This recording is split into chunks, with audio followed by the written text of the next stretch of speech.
dengan pemberhentian dari kedinasan belum tentu dilaksanakan.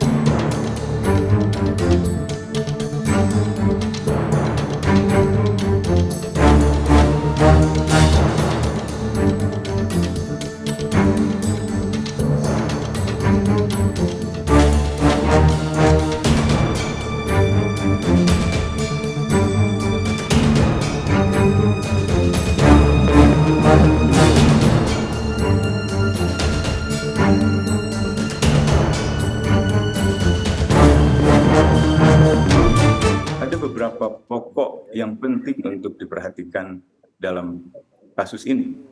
Yang pertama, bahwa siapapun, baik itu warga sipil, anggota polisi, anggota TNI, tidak diperbolehkan untuk melakukan perbuatan yang kejam, tidak manusiawi, dan merendahkan martabat manusia. Karena itu melanggar hukum hak asasi manusia.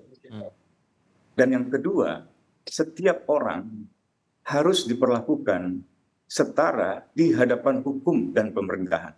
Dan karena itu, apakah ia seorang warga sipil, anggota TNI, atau anggota polisi, kalau ia melakukan tindakan-tindakan yang sifatnya melanggar hukum pidana umum, maka ia harus tunduk pada yurisdiksi peradilan umum.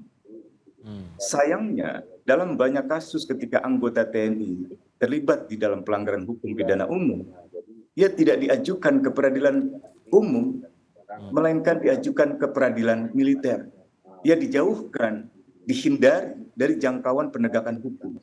Dan biasanya dalam banyak kasus di pengadilan militer, proses hukum yang berujung di pengadilan pertama misalnya dengan pemberhentian dari kedinasan, belum tentu dilaksanakan. Karena dalam sejumlah kasus misalnya penculikan dan penyiksaan serta pembunuhan aktivis tahun 97-98 dan juga penghilangan paksa, mereka yang terlibat dibawa ke pengadilan militer, divonis bersalah, diberhentikan dari dinas kemiliteran, belakangan kita tahu tidak pernah diberhentikan, justru mendapatkan promosi kepangkatan, jabatan, sampai di tingkat perwira tinggi jenderal.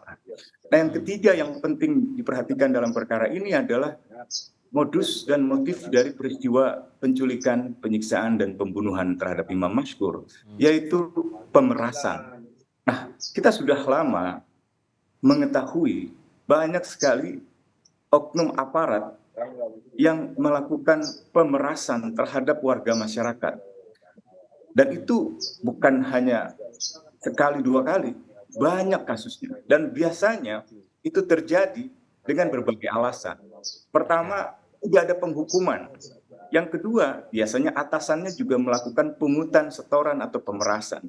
Dan tidak pernah dihukum, sehingga bawahan pun biasanya atas nama mencari pendapatan tambahan karena kesejahteraan prajurit yang rendah, lalu melakukan tindakan seperti itu. Nah, ini yang harus ditertibkan. Nah, salah satunya dengan memperbaiki undang-undang dan kebijakan yang menjadi tanggung jawab dari Dewan Perwakilan Rakyat, Pak Bobi dan kawan-kawan.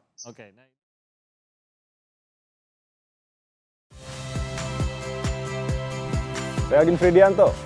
Saksikan terus program-program Kompas TV melalui siaran digital, pay TV, dan media streaming lain. Kompas TV, independen, terpercaya.